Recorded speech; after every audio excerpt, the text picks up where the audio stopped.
Salut Marc, salut Smart et bienvenue dans ce nouvel épisode du supplément SmackDown de Catch Up, votre émission qui résume et analyse chaque semaine le show bleu de la WWE SmackDown Live. Je suis RM et je suis accompagné désormais du revenant Amiral Ambar. Salut Amiral.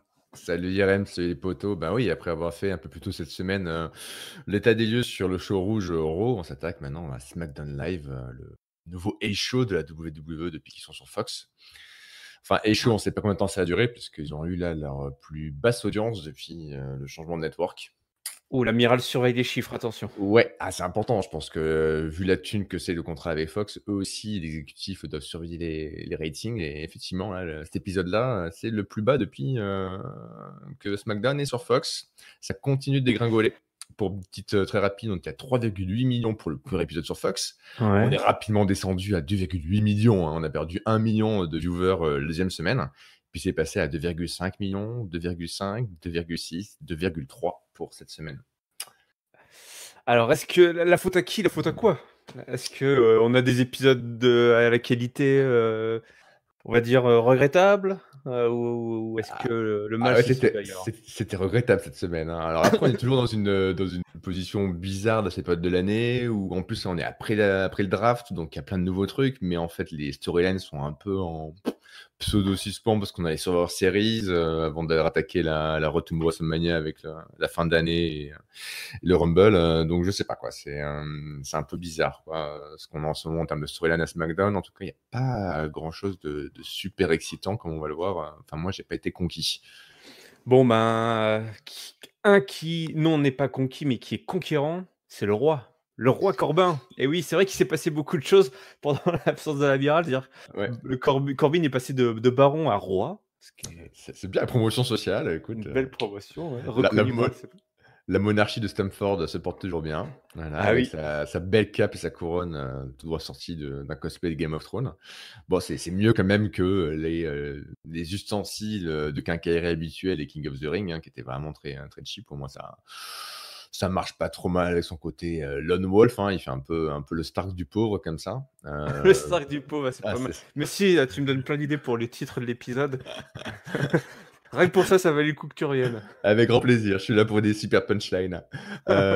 Par contre, même remarque que je faisais quand on a parlé de Raw pour la musique d'intro des Kabiku Warriors où ils mixent Ouais. la chanson de Karizen et d'Asuka. Là, c'est pareil, espèce d'hymne royal mixé avec le theme song de Corbin et puis on revient sur l'un, puis on va sur l'autre. C'est nul qu'ils arrêtent de faire ça, quoi. Ça marche pas du tout. On dirait une espèce de DJ de mariage qui s'est mixé salement 2 morceaux sans savoir ce qu'il fait en fait. Et c'est un peu l'impression que ça me donne, quoi.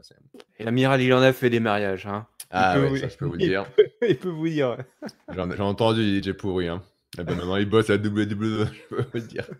Mais je crois qu'en plus, effectivement, tu dis ça, mais l'ancienne team là, qui avait fait tous les gros theme songs de ces dernières années, je me demande Mmh. s'ils bossent plus, je crois, à WWE. Non, je sais, ouais, il y a effectivement des gros sound designers, mixeurs Ouais, qui n'y est plus. Alors est-ce que mm. c'est à cause de ça qu'il y a une petite baisse de qualité? Je ne sais pas, mais Bon, on cherche toujours les coupables pour tout et n'importe quoi à la WWE. pointons les coupables. Voilà, et ben le roi Corbin, lui, il pointe des coupables, il Mmh pointe mh. Dolph Ziggler. Dolph Ziggler, il est beaucoup pointé, mais c'est plus par les fans qui pointent Dolph Ziggler. Non, il ne pointe pas Dolph Ziggler, en tout cas pas tout de suite. Il pointe Roman Reigns, Le puisque Big Dog. le Big Dog, toujours par rapport à ce qu'il avait dit la semaine dernière, le Big Dog n'assure pas, le Big Dog n'est pas le leader charismatique qu'il est censé être. Le roi Corbin est un grand leader. Il va mener SmackDown vers la victoire, car ceci, SmackDown, est son royaume. C'est pas le simple jardinet du chien. Il est le capitaine de la team SmackDown. Ça, je suis content personnellement, effectivement, de voir le roi Corbin mener cette équipe vers la victoire. Il a un souci par contre. C'est que Mmh. il est peut-être le leader de l'équipe, mais Mmh. ce qui constitue l'équipe, c'est pas folichon parce qu'il y a Ali et Shorty G, le petit G, qui Alors Ali sont les retrouvait maillons son faibles. prénom, hein. Ali a retrouvé son prénom, on Oui, redit plusieurs fois Mustapha Ali, ça y est. ouais, Encore les fameux allers-retours en termes de changement de prénom, tu enlèves ton nom, te raccourci, on le change, puis on revient, enfin, sans aucune explication, sans aucune logique, sans rien. Ouais, ça, ouais, bon, ça va, ça vient effectivement. Il y a de l'indécision hein, à SmackDown, à la WWE. Et surtout, il y a de l'indécision dans cette fameuse équipe de SmackDown, puisque lui, il aimerait voir plutôt Robert Roode et Dolph Ziggler le rejoindre dans cette équipe. Effectivement, Robert Roode et Ziggler qui sont intervenus en la faveur de King Corbin la semaine dernière. Et ils sont pas seuls, donc les 3 sont là et ils sont pas seuls, ils invitent le Big Dog à venir sur, côté ringside. La musique de Roman Reigns, s'enclenche, heu et malheureusement, c'est, une marionnette type, mascotte d'équipe de football universitaire qui débarque, un gros chien, donc un mec déguisé en gros chien, d'ailleurs, qui était sous le costume, on ne le sait pas encore, qui arrive et qui, se baisse et fait, des petits numéros, sous les ordres du roi Corbin. Donc, voilà, une fois de plus, on ridiculise Roman Reigns. S'en va suivre un match pour tout simplement décider si Mustafa Ali et Gable vont garder leur place face à Robert Roode et Dolph Ziggler. Qu'est-ce que tu as pensé déjà de cette intro? J'ai trouvé ça assez mauvais, assez nul, vraiment la moquerie de Corbin, Roman Reigns avec un petit, de chiot, était assez enfantin, vraiment niveau école primaire, avec l'espèce de mascotte qui n'a rien fait, qui n'a servi à rien. Moi, je comprends pas comment, ben, du coup, un personnage comme Roman Reigns, qu'on présente un petit peu comme un mec un peu badass, etc., attend tout ce temps avant de se pointer au niveau du ring et dire ok, ça suffit quoi. Moi, j'aurais bien vu le moment où la mascotte arrive au niveau du tantron, commence à arriver vers le ring et Roman Reigns qui est par derrière et qui le balance dans les barricades et enfin un truc un peu plus courant, un peu plus musclé. On est quand même dans une émission de catch, hein, on n'est pas chez les 30 millions d'amis, donc j'ai pas trouvé l'enchaînement intéressant. Et puis après, ouais, le pourquoi du match, Corbin s'autoproclame capitaine de l'équipe, il autoproclame un match, il book un match tout seul hein, pour dire ah bah tiens, voilà, l'équipe elle est faite, ben non, on va faire un match pour remettre en jeu les spots qui étaient déjà attribués. Voilà, et tout ceci continue de me rendre triste pour Robert Roode, hein. Le pauvre Robert Roode qui est cantonné à faire des cheerleaders pour Baron Corbin, pour le roi Corbin, alors que bon, bah, on se rappelle, hein, pour ceux qui l'avaient vu de Bobby Roode à l'époque où il était NXT Champion, où il était super over en tant que face avec Glorious, même s'il faisait pas grand chose, et là, le voir un peu en henchman de Corbin, c'est assez triste. Ouais, ouais, ça c'est et je crois qu'il faut oublier, hein, cette époque-là. Ouais. Bobby n'est plus Bobby, c'est Non. Robert dorénavant. Et surtout tout ça Heu, pour rien au final, quoi. Au final, ouais. il perd le match, clean, ça ne change rien du tout. C'est-à-dire qu'à Mmh. la fin du segment, à la fin du match, ça n'a strictement rien changé, quoi que ce soit, à part si encore il fallait le faire, confirmer et légitimer, la place de, Shorty G et Mustafa Ali, dans l'équipe. Bon, c'est Ouais. Bon, le match était correct, hein, entre tout ce beau monde, ouais! effectivement.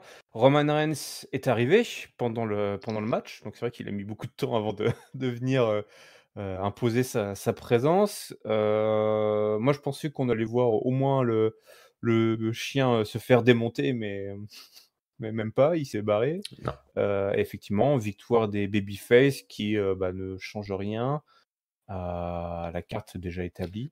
Donc c'est Ouais, vrai que c'est tout ça. ça a été un petit peu vain, c'est dommage. Ouais, c'est 20 puis il y a pas de moment fan, quoi. Il y avait le chien, il y a eu qu'un Ouais. moment fan. Si on se rappelle à l'époque où, ça remonte à très longtemps, où Jack, non pas Hager, mais Swagger était champion à WWE, et qu'il avait son trip, All American avec son espèce de mascotte aigle qui l'accompagnait partout et qui était en Ah relation, je oui! crois, que le Big Show, qui était face à ce moment-là. Bah, le Big Show, je crois qu'il avait, choc-slamé à travers la table, la mascotte aigle et tout le monde avait popé parce que, voilà, c'était, qu'est-ce qu'il fallait Ouais! faire?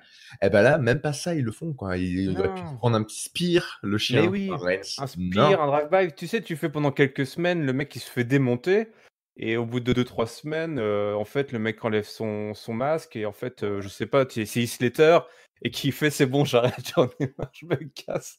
Ah oui, mais C'est là, tu parles d'un truc qu'ils prévoient sur 2 3 semaines à l'avance. Oui, je sais. Ça marche pas ça, la WWE, ils font plus ça, hein. Faut oublier, il reste plus qu'un épisode avant les Survivor Series, donc on n'a pas un truc sur 2 3 semaines. C'est la prochaine fois, puis après, c'est les séries, point. Ouais, alors donnez-nous du fun là, maintenant.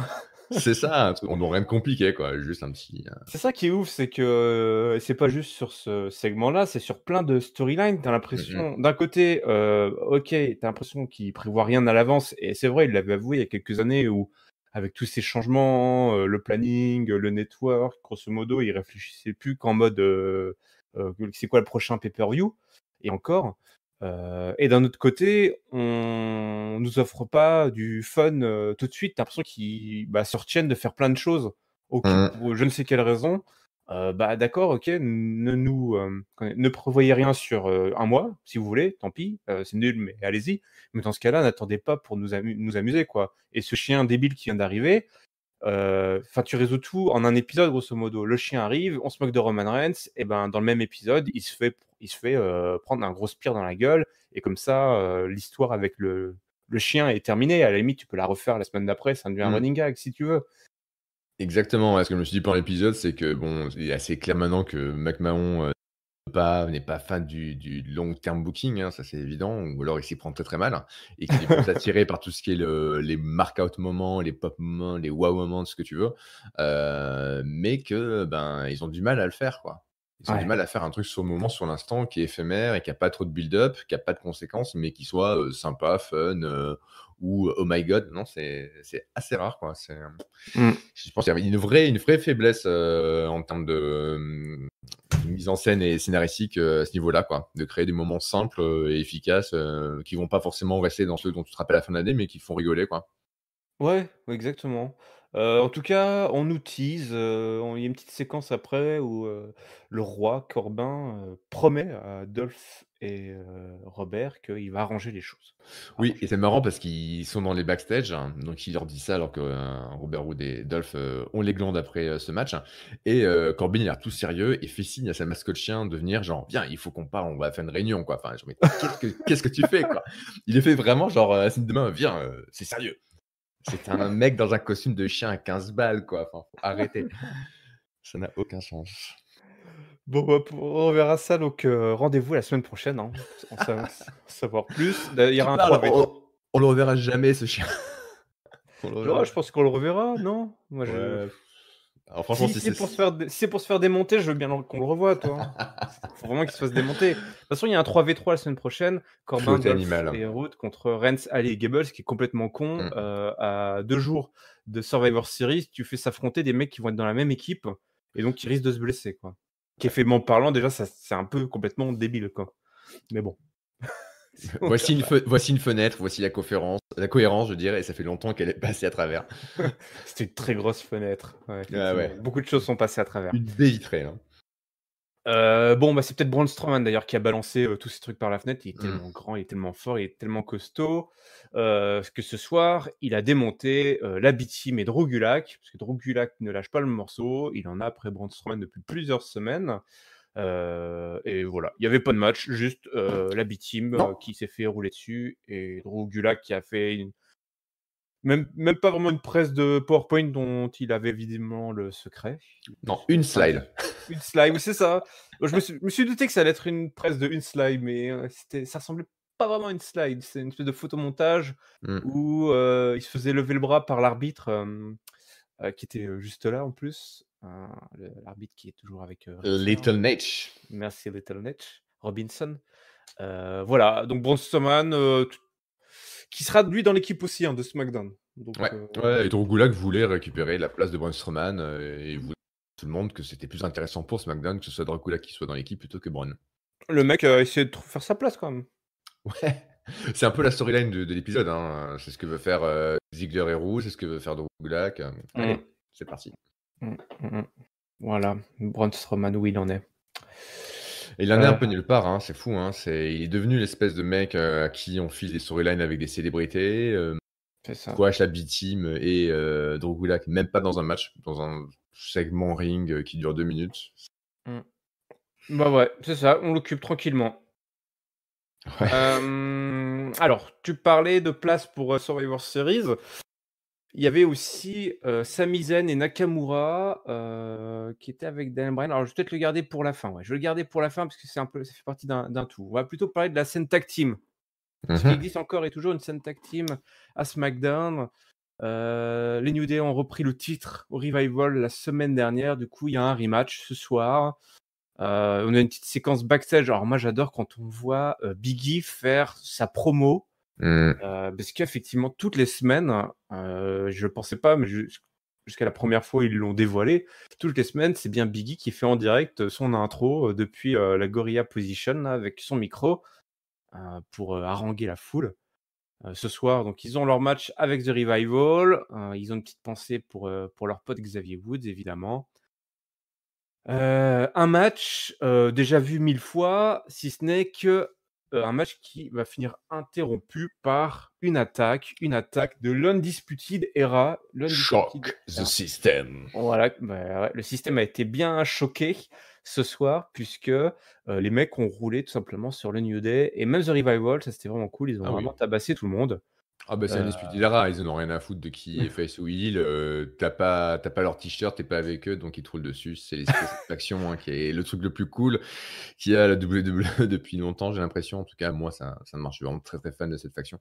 Ouais, t'as kiffé là, je pense. Ouais, c'est sympa, tu vois. Enfin, en plus, j'aurais bien aimé voir un match 4 Ouais. contre 4, tu vois. Enfin, ça m'aurait intéressé plus que ce qu'on a vu après d'ailleurs. Mais voilà, ils sont assez impérieux, ils sont bien dans leur rôle de sale gosse, cool à la fois, mais insupportable. Et puis voilà, quand ils sont battus en retraite à travers la foule, quand une partie du locker room de SmackDown est revenue à la rescousse des New Day et des Revival, ils sont dans la foule, tout sourire, Undisputed Era, Adam Cole qui dirige la WWE sans se démonter, les sourires à $3000 sur leur face. Enfin, c'est parfait. Ouais, excellent. Ouais. J'ai bien aimé effectivement qu'ils étaient dans la foule. Alors, je tique toujours un peu sur le fait que les mecs, à chaque fois, ils se font renvoyer chez eux par toute la low-card de SmackDown. Ah ouais, c'est ça. Et en C'est plus, la voiture balai, quoi. Ouais. Et en plus, il y a un pouvoir magique, une espèce de barrière mentale qui est vraiment matérialisée par les cordes des rings, puisque grosso modo, t'as les gars de Nispidera qui sont en train de foutre le bordel, ils se sauvent, ils battent en retraite, et t'as l'armée des low-carders de SmackDown, mais ça c'est valable pour n'importe quel membre du roster, qui leur court après pour leur botter le cul, quoi, grosso modo, leur donner une bonne leçon et les faire partir. Et les mecs, ils se jettent tous dans les cordes et ils restent bloqués. Ils peuvent pas passer la barricade pour continuer la chasse à l'homme, quoi. Ouais, mais c'est symptomatique de la WWE. C'est pour ça, petit aparté, mais qui a directement lien à ça, qui était génial, la séquence sur AEW, All Elite Wrestling, avant Full Gear, la rivalité entre Cody Rhodes et Jericho, où Cody Rhodes a un annoncement à faire dans le ring, il est interviewé, et puis il y a Jericho et ses potes d'Inner Circle qui ont des espèces de cornes de brune qui font du bordel, et qui insultent Cody Rhodes, et Cody Rhodes, il fait « Hey, Chris, faut pas bien un truc. Ici, c'est pas comme l'endroit d'où on vient tous les deux. Il n'y a pas une barrière magique qui m'empêche en fait d'aller jusque là où tu es en fait et de il a dit sortir ça. du ring. Ouais, carrément. Et il est rejoint par son frère et ses alliés Cody Rhodes et il va à la poursuite de Jericho et ses potes jusque dans les stands de concessions, etc. Et il a dit cette phrase justement typiquement de voilà, il n'y a pas de barrière magique qui m'empêche, il n'y a pas de mur invisible. Et du coup, ouais, des gens un peu critiqués en disant c'est encore un jab, encore un uppercut que veut foutre Elite Wrestling à WWE. Ben ouais, mais pour le coup, ils ont regardez. C'est QFD. Ouais, bah tu vois, effectivement, là, bah, on est connecté avec Cody plus que je ne le pensais. Parce qu'effectivement, à chaque fois que je vois ça, les mecs en plus sont en période Survivor Series, toi, c'est la guerre. C'est la guerre, les mecs font des angles d'invasion et tout, mais là, ils sont pas foutus d'aller plus loin que les cordes du ring pour aller botter le cul aux mecs qui sont entrés illégalement sur leur territoire. Enfin, je sais pas. Ouais, c'est ça, il y a des barrières magiques à WWE. Bah, si tu veux, on va parler de ce qui s'est passé du côté des filles, justement. Ce que tu aurais voulu voir entre les garçons, ça s'est passé entre les filles. Alors, rapidement, il y a eu Heavy Machinery qui ont disposé de jobbers locaux. Ouais, Kevin Tibbs et Kip Stevens, voilà. Ah, d'accord. Tu notes vraiment tout. Ah, bah, j'ai un petit résumé devant, là, avec leur nom, etc. Ah, c'est bien. Voilà, c'est effectivement des catcheurs locaux. Ils sont déjà venus plusieurs fois à la WWE. Dès que WWE passe dans le coin de Philadelphie et qu'ils ont besoin d'extra, ces mecs reviennent de temps en temps, quoi. D'accord. Ils ont différents noms, mais voilà. D'accord, le mec, voilà, ils ont père de 3 enfants. C'est ça. Et ce que je viens de vous dire est plus intéressant que le match en lui-même, hein. Voilà. Ouais, voilà, le match, c'était juste pour avoir un petit peu de fun après cette séquence d'invasion, effectivement. Heavy Machinery, voilà. Tu montes le nombril de Otis qui fait la Caterpillar et puis tout le monde est content. Ouais, mais voilà, encore une fois, ça ne fait rien pour les séries, ça ne construit rien du tout, ça n'aide personne, ni aucune storyline, qu'elle soit concernée pay-per-view ou non. C'est vraiment la pause toilette, quoi, hein. On en revient à ça, hein. Ouais, c'est effectivement un petit peu dommage de pas monter d'un petit cran dans tout ça. Mmh. Chez les filles, bah, justement, donc il y avait une petite interview backstage de Bailey et Banks. Alors écoute, j'ai trouvé ça assez étrange cette Ouais. interview, parce que j'ai trouvé que Bailey, était pas trop mal. Je trouvais qu'elle maîtrisait pas trop mal son interview, mais surtout, elle avait pas du tout le même personnage le nouveau personnage qu'elle avait créé. Normalement, elle a ce personnage un petit peu, on va tous mourir, ado, Emo. emo quoi, dark, scroll all of you quoi. Enfin, c'était clairement l'angle qu'elle avait, c'était, genre, sad Bailey quoi, grosso Oui, modo, c'est la vie pue et craint et à la fin on meurt tous. c'est ça. Et là, elle J'étais était mort de rire quand j'ai entendu ça. ouais. J'imaginais le nombre de petites filles, de petits garçons de moins de 10 ans qui avaient leur t-shirt et leur truc coloré Bailey, tu sais, mais qui les brûler dans le jardin de désespoir et de rage. Ah parce que toi tu OK. l'as pas fait? Tu as pas brûlé ton t-shirt dans le jardin? Non, j'avais pas eu de t-shirt à la base, hein. J'avais pas de Billy Buddy Ah, chez moi, non. Mais je pense peut-être qu'ils se sont rendus compte, c'était un peu tout dark peut-être pour les ch'tis enfants, je c'était sais un peu trop pas, parce extrême comme truc, non? que, ouais, j'étais hyper étonné du coup, parce que là, elle était plus en mode très sûre d'elle, mais Ouais, après, c'est ce qu'on nous raconte, par rapport à la triple frite qu'il y a entre, Lynch, mouais. Baszler et Bayley. C'est qu'elle est, elle est carrément les autres captent pas, quoi. C'est Baszler et Lynch se regardent face à face et Bayley, elle essaie d'exister dans ce match en disant: «Eh, mais moi, je suis là aussi, je suis une menace». Donc peut-être elle essaie de regagner confiance en elle, de montrer qu'elle est une menace et donc pour ça, elle doit avoir une attitude un peu plus agressive, un peu plus conquérante. Un peu plus assurée tout simplement et c'est ce qu'elle nous montre, Ouais. là, ce soir et mercredi et lundi dernier quand elle intervient, dans les autres shows, Mmh. pour mettre son grain de sel, quoi. Donc c'est pas incohérent. Ouais. Bah, du coup, ça c'était je trouvais ça pas mal cette petite, séquence backstage, enfin du côté de Bailey. Après Banks, ça Mmh. fait toujours la biatch, avec sa patate chaude dans la bouche, hein, bon, OK. On est un peu sur la touche là, même si c'est la capitaine de SmackDown, hein, donc c'est Ouais. attention, c'est pas n'importe qui. Du coup, on avait un match entre Bailey ce soir et enfin Bailey ce soir. On avait un match ce soir entre Bailey et Nikki Cross et si Nikki Cross gagnait, en fait, elle était dans la team SmackDown. Ouais. Hem, Et mais Bayley dit dans la promo, qu'elle mérite pas et que limite c'est plus Bayley qui devrait être dans le team SmackDown. Alors on se dit: ah «OK, oui, ça oui. y est, elle passe de effectivement comme tu dis à une émo dépressive dans sa chambre qui veut rien faire, à je suis plein d'assurance et de confiance et même mieux, je vais faire mon match triple threat contre, Baszler et Lynch et en plus je vais double duty, je vais faire le match, 50 55. OK, Ouais. OK, elle a Ouais, faim». c'est un peu chelou, vraiment c'est un peu chelou, ça moi je suis perdu avec ces ados, qui changent d'avis tout le temps. Mmh, c'est ça. Qui rangent d'abord leur chambre, qu'ils aient leur bac, après on discute, quoi. Passe ton bac d'abord. Mmh. Alors le match, commence, à peine ou je sais même pas s'il a vraiment commencé, puisque Nikki Cross balance, Bayley. Bayley, balance, Cross dans les escaliers, je crois. Et Ouais, après Shayna Baszler débarque. Alors elle est au four au moulin. Shayna Baszler est très investie, dans cette, dans cette, road to, Survivor Series. Elle débarque et Bayley se barre ouais, et elle tombe directement, nez hein. à nez sur, et ben, le NXT, gang. Alors il y avait Rhea Ouais, Ripley, Mia Yim ou ouais. Mia Yim, Mia Yim, Mia Yim, Tegan Dakota Nox et Kai. Dakota Kai, ouais. Voilà, qui viennent, parce qu'effectivement, bah, la semaine dernière, c'est f Bayley a foutu le bordel, hem, à NXT et Ouais, probablement qu'elle est un petit peu liée à tout le bordel qu'il y avait eu autour et pas juste le fait d'avoir attaqué Shayna Baszler. ouais, Et donc Banks attaque Shayna Baszler, ça part dans le c'est le bordel, grosse brawl et on nous book un match, le fameux match que tu aurais aimé voir du côté, des garçons. Un match donc entre, bah, ces 4 filles, Dakota Kai, Ripley, Nox et Yim contre Sasha Banks, Nikki Cross, Carmella et Dana Brooke. Donc on a un aperçu plus ou moins officiel, du match-up qu'on aura vraisemblablement dimanche soir. ouais, peut-être. Alors du côté, SmackDown, ça se confirme, hein, c'est les 4 là plus, Lacey Evans, qui sont donc l'équipe féminine Lacey SmackDown. Evans, OK. Ouais, Par contre, du côté NXT, il y a rien qui est annoncé, ni chez les hommes, ni chez les femmes. Il y a pas d'équipe annoncée. Ouais. Là, ce qu'on a vu, ouais, c'est plutôt la 3/4 de l'équipe, féminine du match War Games qu'il y aura pour le takeover, hein. Ouais. Rhea Ripley, Mia Yim et Tegan Nox, hein, qui seront du côté de War Games, opposés à Shayna Baszler, justement. Ouais, Et c'est ce c'est qu'on se disait un peu en off, ce que Mmh. je trouve assez, excitant, j'en sais rien, toi, mais je trouve ça bien, mystérieux et assez intéressant effectivement, de pas exactement savoir qui va être dans toutes ces équipes-là, dans ce gros week-end.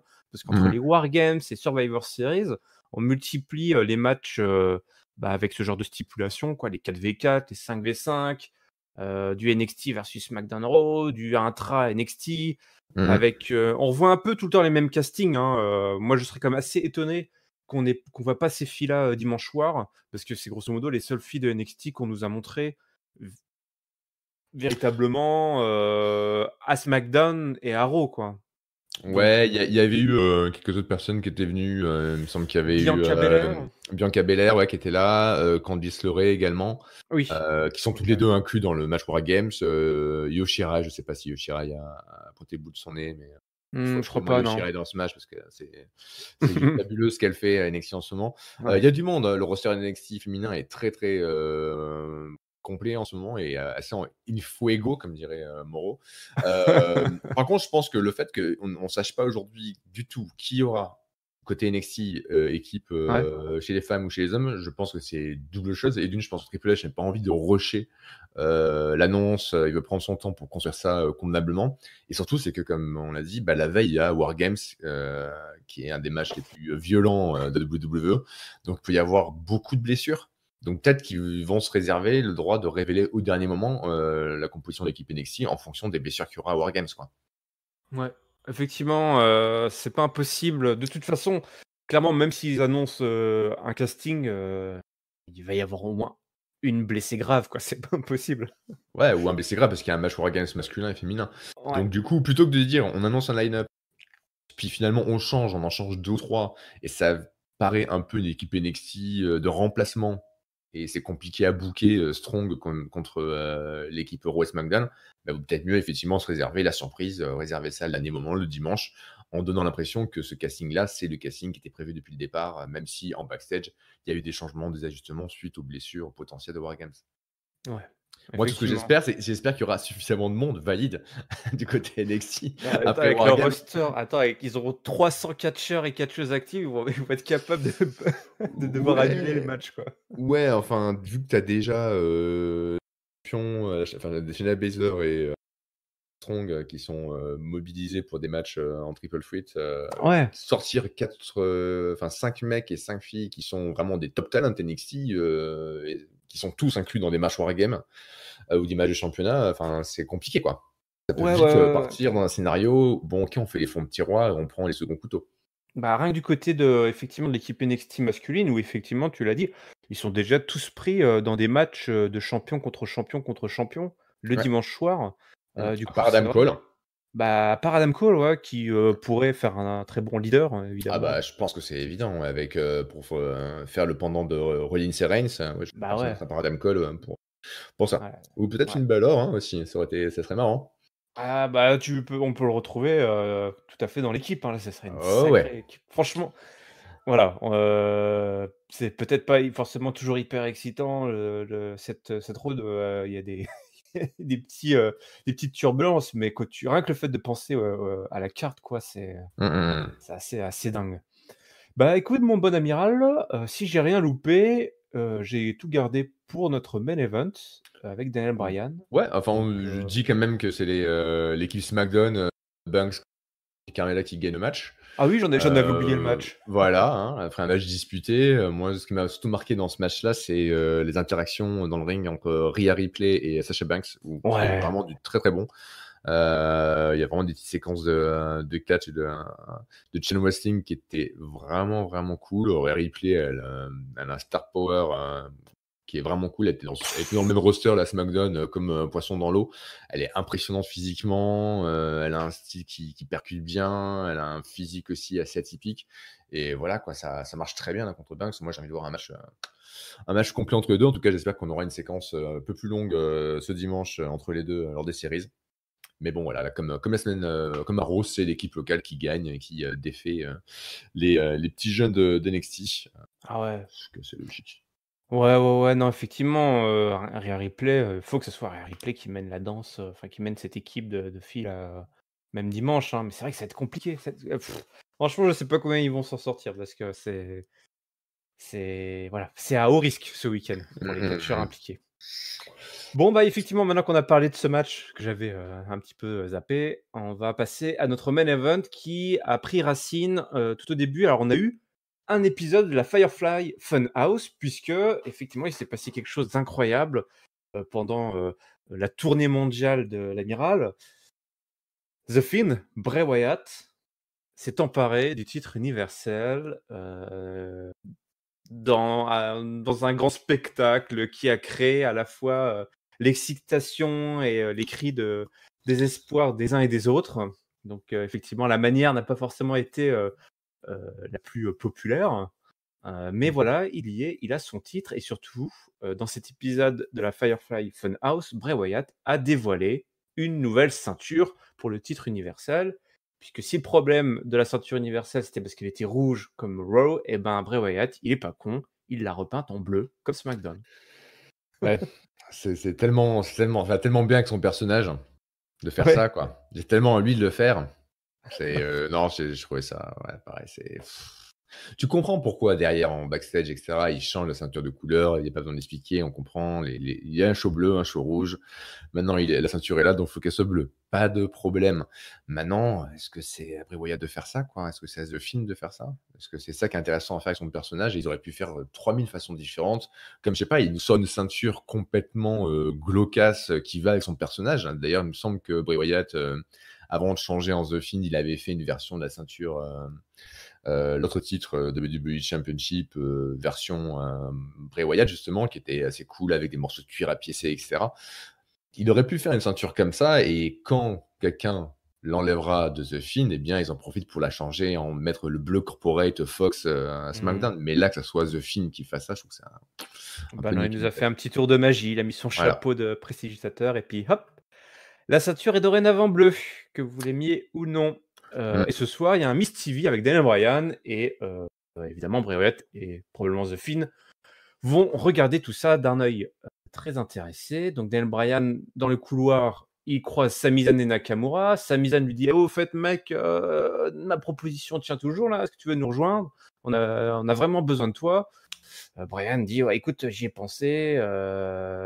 Mais bon, Sami, t'es gentil, mais la dernière fois, tu t'es barré quand on était en difficulté. » Alors, Sami Zayn, il est génial, Sami Zayn. Et excellent. Ah là là, mais attends, non, il y a une mésentente. Je pensais que tu étais avec moi, qu'on fuyait tous les deux ensemble. Tu étais juste derrière. Je partais, j'allais chercher Nakamura en fait. T'inquiète pas, c'est une mésentente.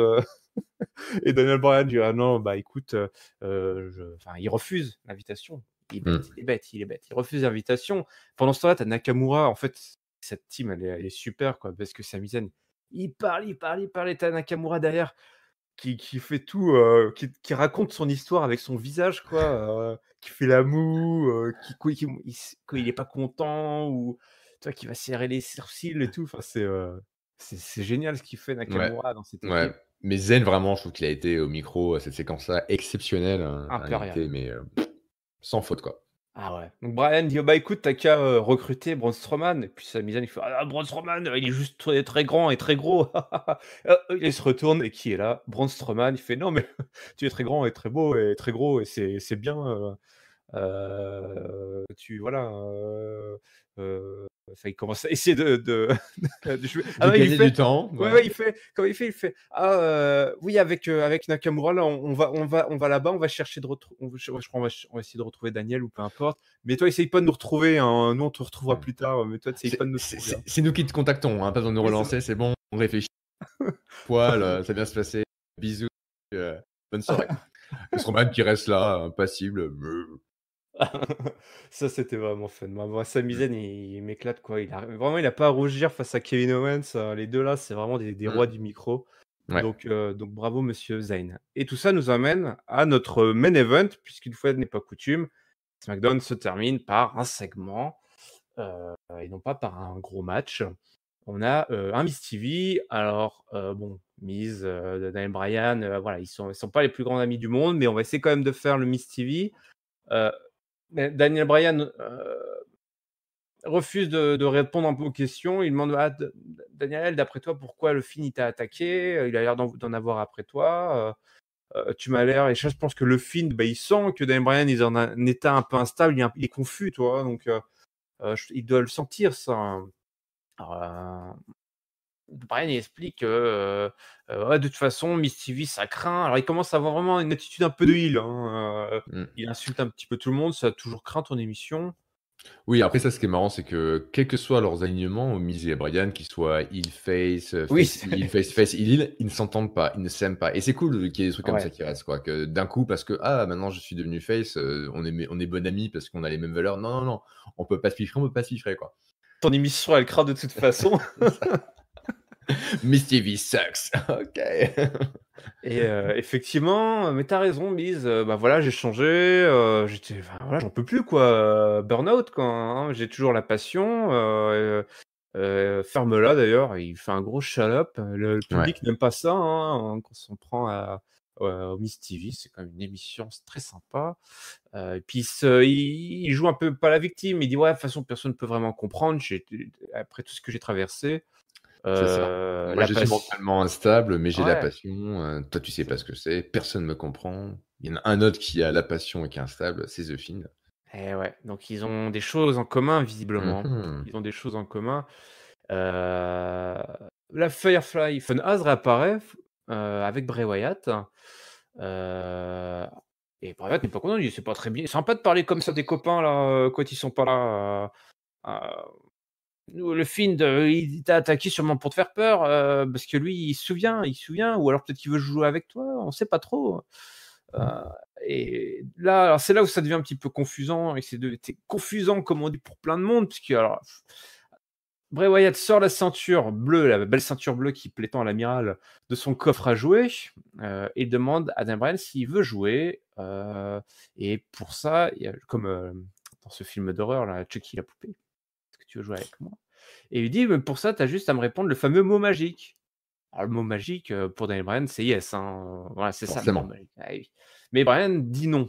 Et là, tu as, tous les jouets, enfin, toutes les poupées, les marionnettes de Bray Wyatt qui, font yes, avec l'incrustation de yes en cartoon, donc c'était assez marrant. Daniel Bryan, s'entête, il dit: «Non, non, non, je veux pas jouer avec tes marionnettes. Tu un problème ou le film quelqu'un a un problème, un de vous 2 a un problème avec moi et si c'est le cas, et ben, on va se battre et on va se battre pour le titre au Survivor Series». OK, d'accord, c'est un peu ce qu'on venait de te demander. Dan Bryan alors Bray Wyatt est content, il fait le yes chant, genre, à en devenir rouge, exploser. Ouais, version, au port de l'orgasme, quoi, c'était, Oui. ah ouais, il est vraiment très content de cette nouvelle, hein, ouais. Je vois que monsieur est très content de me voir. Et oui.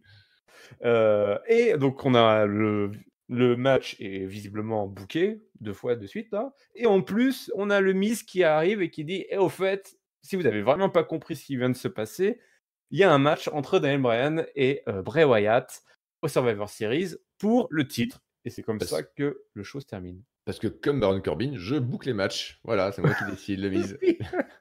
C'est dans mon Donc contrat de host de Miss TV, je peux booker des matchs si j'ai envie, de titres, dans un pay-per-view qui a lieu dans on 10 connaît jours, pas de pas problème. exactement les contrats de ces Ouais. mecs-là, effectivement, hein, Non, mais on dans on sa essaie fiche de de poste. décrypter justement, on essaie de comprendre comment ça marche. Je veux voir la fiche de poste du Miz, hein, parce que visiblement, effectivement, il a beaucoup, beaucoup de responsabilités. Ouais, ouais. Est-ce que tu as kiffé qu'est-ce que tu as pensé de ce bordel? C'était un sacré bordel quand même pour comprendre ce qui est en train de se passer à la fin. Ouais, alors du coup, c'est quand même compliqué. Ils abordent une thématique où, genre, on présente un Brian, qui est toujours excellent, hein, dans ce qu'il vend, même si on lui demande de faire une Quelle promo sur une énergie, petite hein. storyline, qui est un peu bancale, qui est pas très claire. Il le fait, à 3000 et il le fait bien. Donc vraiment, c'est, entre, ouais, l'intervention de Sami Zayn et Brian, on a eu très bon level en termes d'acting. Donc ouais, on présente un Brian qui est au bout du rouleau, qui sait plus trop quoi faire, qui admet qu'il est mentalement instable, mais qui a cette passion brûlante, etc. Et ouais, Bray Wyatt qui lui dit: «Ouais, le film n'a pas oublié ce que tu as fait». Alors déjà, première question un peu interloquée, qu'est-ce que Brian a fait? Est-ce que c'est une référence au fait que Brian a été dans la Wyatt Family à un moment donné et a trahi?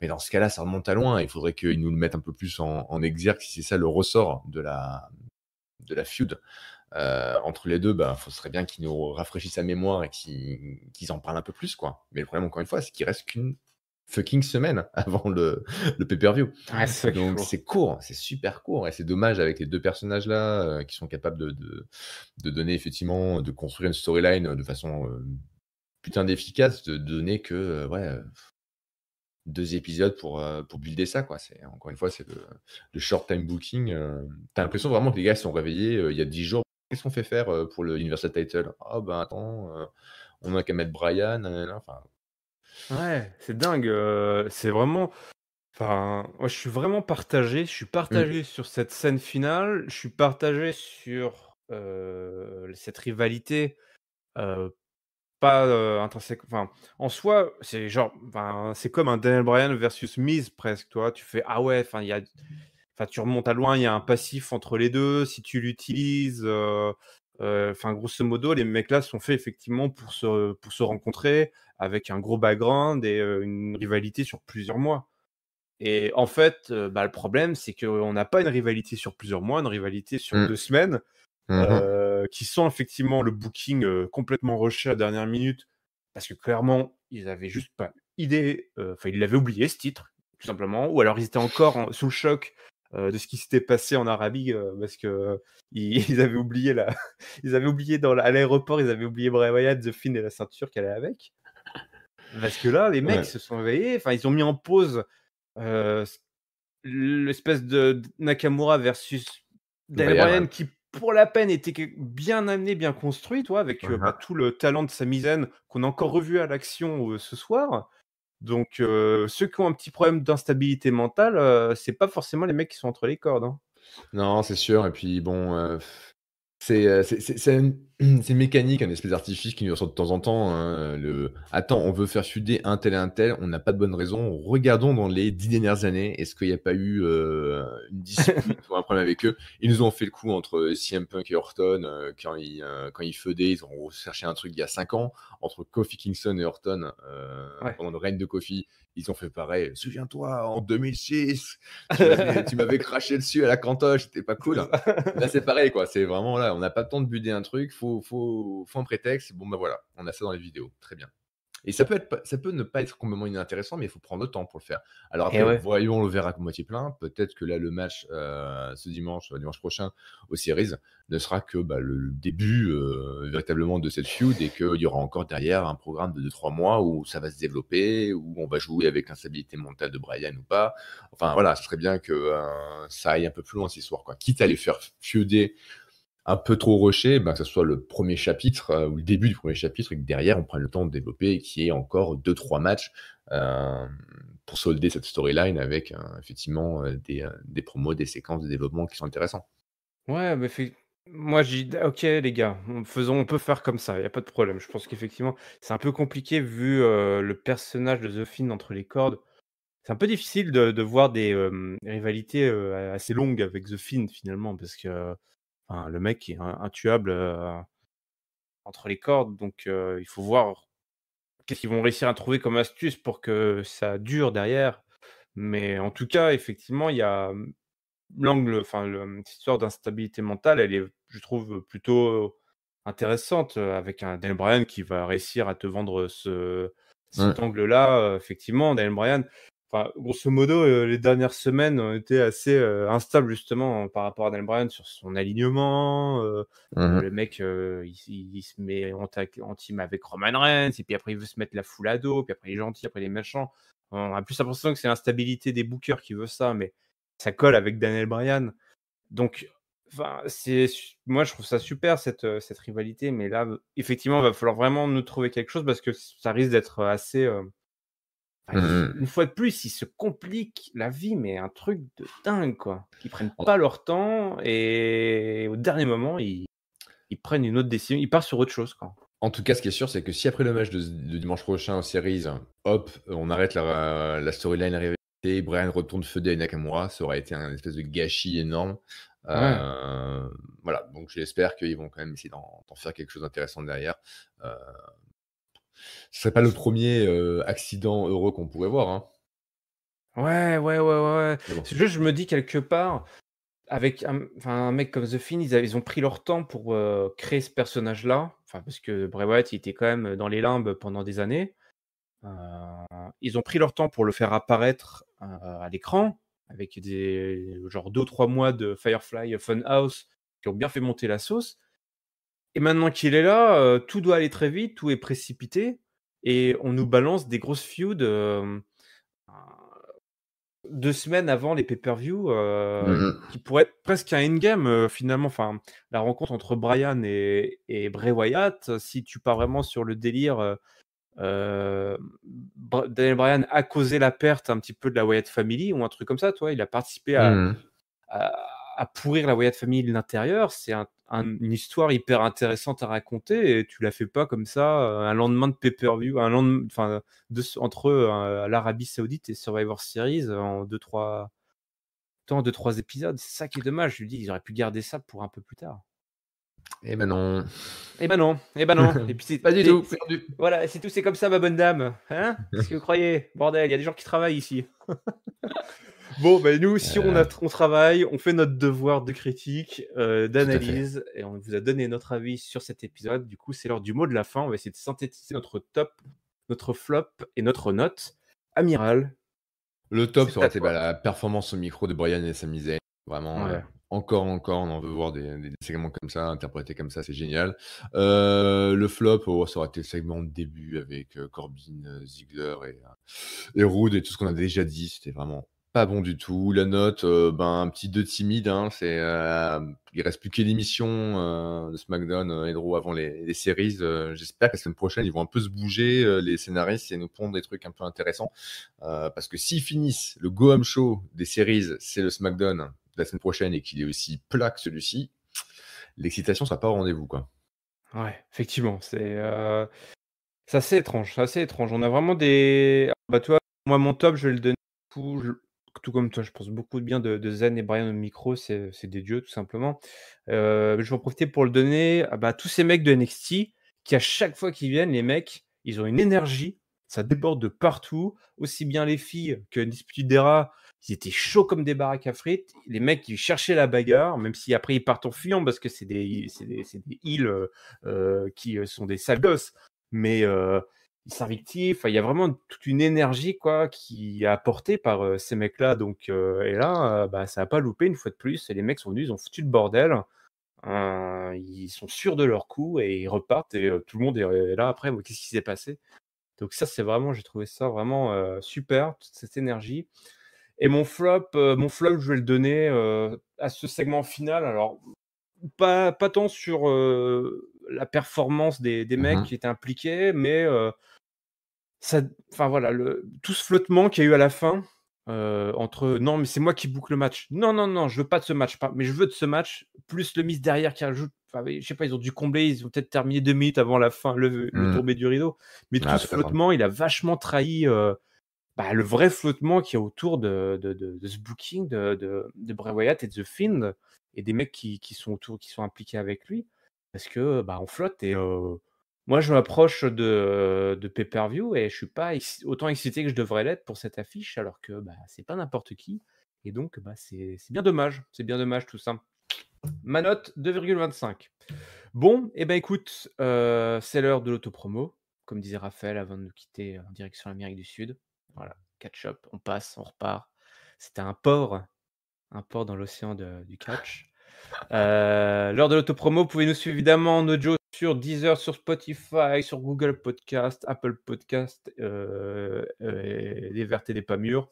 On est également sur YouTube, n'hésitez pas à commenter, nous dire ce que vous avez aimé ou pas aimé, votre top, votre flop et votre note en commentaire. Le lien pour Discord est dans la description. Je te remercie une fois de plus. Amiral, Toujours un plaisir. un retour en fanfare, là, Ah, tu l'amiral. vois? Ouais, Je me remets dans le bain, un grand splash. un grand splash, la bombe de l'amiral. Eh bien, on vous donne rendez-vous donc la semaine prochaine. D'ici là, on vous souhaite évidemment à toutes et à tous une bonne semaine pleine de catch. Salut, salut. Salut.